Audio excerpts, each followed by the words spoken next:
Welcome to another great edition of Scaling with Insights, where we bring in top industry leaders to share their insights of what's working well to scale their businesses.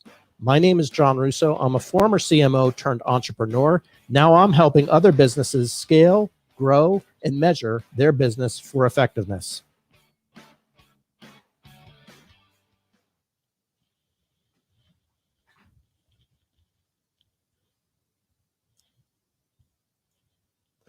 Welcome, everybody, to another edition. And boy, are we in for a really great conversation here. Our timing is phenomenal. We've got the President and Chief Innovation Officer of Aberdeen, Charlie. Charlie, I'm going to mispronounce your last name, so I'm going to have you pronounce it when you come on. But Charlie has been a longtime colleague of mine. In fact, I think the last time we got together face to face, we were in Las Vegas sharing a meal together. Charlie's got an unbelievable set of knowledge around intent data, the market, where it's going, where it's headed, and now with today's news, which by the time we publish will be a couple weeks old, but very exciting announcements by Aberdeen. So with that, let me bring on Charlie. Welcome, Charlie. Hey, John. It's Charlie Tarzian, and you had it right. You were closing in on getting it right. Exactly. But anyway, thank you very much. That was great. So the news today, actually, fresh off the presses, is that we have officially merged with Spiceworks Ziff Davis to form what we think is going to be a major player in the intent space, as well as the account-based marketing space, and so on and so forth. So we're very excited about that, and it's been a great journey. As you know, I've been doing the intent data thing for about 6.5 years now. We started as the Big Willow. We merged with Aberdeen in December 2018, and now with this news, we've actually rolled into a fantastic company with great resources and global reach. So we're very excited. That is terrific. And maybe just kind of taking a step back with intent data, for basic understanding, there's first-party data, there's third-party data. How would you define where it is that you guys play versus, say, others, just to paint a picture of where you fit in the marketplace? Yeah, well, I think there's first, second, and third-party data, right? First party is your own data coming from your own resources, your website, your email campaigns, your ad campaigns, and so on. Third-party data is when you're getting the data from external third-party sources, public publishers, publications, communities, blogs, and so on and so forth. Second-party data is when you knit those two together, and it forms the basis of a much larger enterprise, because now you're looking at a 360-degree view of the marketplace. So if you have a website and you've got a lot of traffic, or even if you don't have a lot of traffic, you have traffic, then you can start looking out across the internet to walk a day in the life of the people that come to your site, and then hopefully find people who haven't been to your site yet that kind of look like the people who already have, stuff like that, which is a really important part of this, right? I think intent has been oversimplified, and to your point, it's whatever you want it to be, meaning that there are many use cases. Yeah, and that's interesting that you bring up the use cases. Right now, there seems to be a lot of confusion, at least with my peers when I'm talking with them, or clients even, when they're asking, well, what is intent data? What are the use cases? And it feels like there's an infinite number of use cases that somebody could use intent data. What are you seeing as common use cases at Aberdeen? We really try to be customer intimate to form an educational basis for all of our clients, meaning because we've been at this as long as we have, it's our responsibility to show the art of the possible, right? I think intent data, when the whole marketplace started, was really one thing. It was trying to find and identify accounts that might be of interest to us. So it was discovery. Hey, look, this account is researching X, and they're doing it well above what they normally do. Therefore, that's the company that I want to go after. Versus many of the other types of use cases, which, for example, some of the things I think are most very important is deconstructing the buyer journey. Take all the opportunities from your CRM and understand when they were an open opportunity, when they were closed, what the disposition was, but go back in time. Go back in time well before they became an opportunity to understand what the full journey was. right? So that you can understand that you're missing 2, 4, 6 months of actual face time with accounts, because the fact is that when an account becomes an opportunity, it's the end of the beginning, not it's not the beginning of the end. It's really the end of the beginning. So we like to call that the pre-opportunity arc. What were they doing before they became an opportunity? That's a really important and very potent use, for example. And I'm trying to think, even in your own product capabilities, and I'm going back here a ways. I remember we started with Power BI. I think you guys were working with, and that you were taking the data and you were bringing it into one database. Like, how are you seeing the presentation mode of intent data from your side of the world into your clients currently? I'm probably going to say something blasphemous, but I'm known to do that. The presentation, the presentation mode is not important as is the operational automation aspect of this. Meaning, it's certainly important to share data in a visualized way with client organizations and talk about what is possible, to show them what we're seeing, to look at some of the machine learning that we're involving ourselves with, and teaching them how to look for the things that are there. But that's not the most important thing. The most important thing is actually bringing the insight into an automated way of getting it operationalized, right? So I think if there's anything I've seen over these 6 or so years, is everyone trips over the operationalization. And I think that's where we are right now. So if you look at building these beautiful houses, if you will, MarTech stacks, everyone has spent so much time making sure there's electricity and plumbing.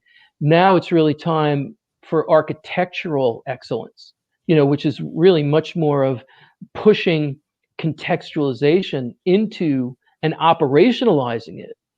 And John, as you know, I'm a big fan of Mocha, now Growth Ops, and that's really where I think marketing ops is going to go, which is one, if you look at where we've been, it's, hey, let's make sure everything is hooked up and can work together, so I can pass something from Drift into my email, or from my email to my Salesforce, and so on and so forth. Now it's like, okay, that's great, but what is the context? And I think that's where we need to go. So I think the winners, whether they're a company or they're a provider, vendor, whatever, are the ones that are going to realize that that's the next big thing, and something that we really need to attack. We've had two different schools of thoughts about the operationalizing intent data. One school of thought meaning from a sales perspective, we don't even involve them at all. And then another perspective, we do involve them quite a bit in terms of the account selection process. If there's one tip that you could give based on your experiences of taking intent and making it an operational concept, what would that one tip be? Understand the needs of sales and marketing, and that they're different, and then bifurcate so that you can achieve both. In the case of sales, they're interested in a point in time. Marketing wants to understand the total journey, so they could be there and keep the door warm.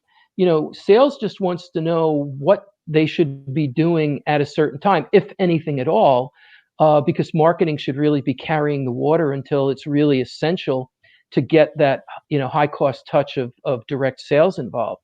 So the one tip is, it's not one size fits all. Understand the needs of sales are very, very different than the needs of marketing. And the other thing is, there's another constituency inside of every account, which is product and product development.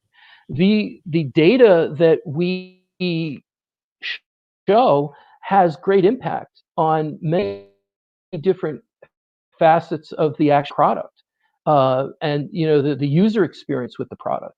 So don't forget that. Another thing that I would bring up is, understand whether or not an account that you might be interested in even knows you exist, or knows you exist at a level that is sophisticated enough that you can just assume they know who you are.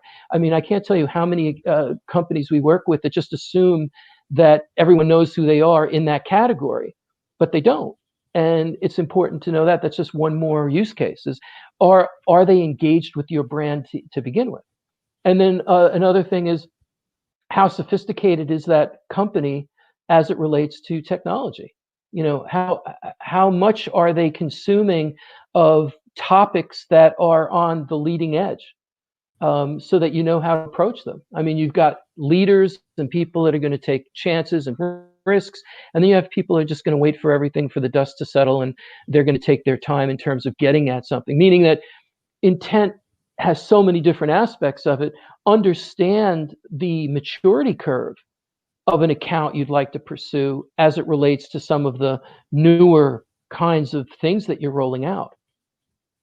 Makes a ton of sense. And you and I could talk a bunch about different use cases and kind of that, what are steps there to operationalize it. But now you're in a new chapter with Spiceworks. It sounds like they've got a lot of great content assets. I'm curious, what do you see as the potential or the possibility in this new world that you're now part of? I can't tell you how exciting it is to know that you've got a community of 5 million IT pros on a global basis in Spiceworks. You also have toolbox.com, you have PC Magazine, you have Mashable, on and on and on. I mean, they are a force to be reckoned with, and great quality content, but really incredible interaction in the community, in the Spiceworks community. I mean, crowdsourcing solutions so that people are comfortable enough to reach out to their peers is priceless. It's one thing to read about something, it's another to experience it through your peers. I think that's really, really important. So it's one thing to be in a place where you are consuming content, and it's another where you're actually asking for advice and finding people who have been there, so that you can really get to what you need to get to. I think it's amazing. It's a great organization, wonderful culture, very excited. We all are to be a part of it. It's probably too soon to tell, but I imagine the intent data from what you originally founded at the Big Willow, now Aberdeen, would play really, really strongly in the content assets should the company head in that direction. I would think there would be some great synergies there of your intent to their new properties. Well, the good news is they've been a client for almost a year. So we've had just about a year to work the kinks out so that they can really understand under the hood enough to liberate the value that I think we both know is there. What this does is it just opens it up on both sides so that we'll get to see all of the data coming from all of their publications and communities and so on and so forth. And toolbox.com is a great example. It's so granular when it comes to people going in and asking questions of ERP and supply chain and manufacturing and Internet of Things and so on and so forth. You really start understanding how what the trend is in the marketplace, how to help the client base really respond to the needs of these folks, and to bring these folks in as beta users, as crowdsourced individuals. I've always said, and we've been successful this way, get out of the way and let your clients, create your products. They're the ones that really are the biggest help. You can't assume it. It's not like the old days where you're like, oh yeah, we'll build it and they'll come. It's really getting out of the way. The data will always take you there, and the clients will take you there as well. Makes a ton of sense. You and I are fellow nutmeggers here.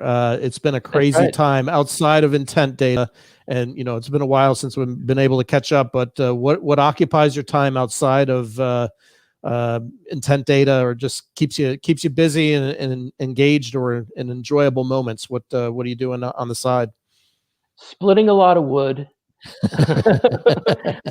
we had a lot of trees come down, so it's sort of like, well, and as a matter of fact, really a funny thing is we live in a beautiful place, Weston, Connecticut, and our whole neighborhood is totally turned over with the pandemic, and all these New Yorkers have come and basically just everybody's new around us. So I literally have spent weekends going over to these new neighbors' houses, teaching them how to make fires and teaching them how to use a wood splitter and showing them. And it is so, and I love it. I love every bit of it. But I think that's just really indicative. And we love that there's new blood, and that we've lived here for 22 years, and it's that everybody's new and they're just learning. Like a neighbor that's never lived in in a place like this has 8 hens running around, and they don't realize that the hawks are circling around, and that you got to keep them cooped up, and it's pretty funny.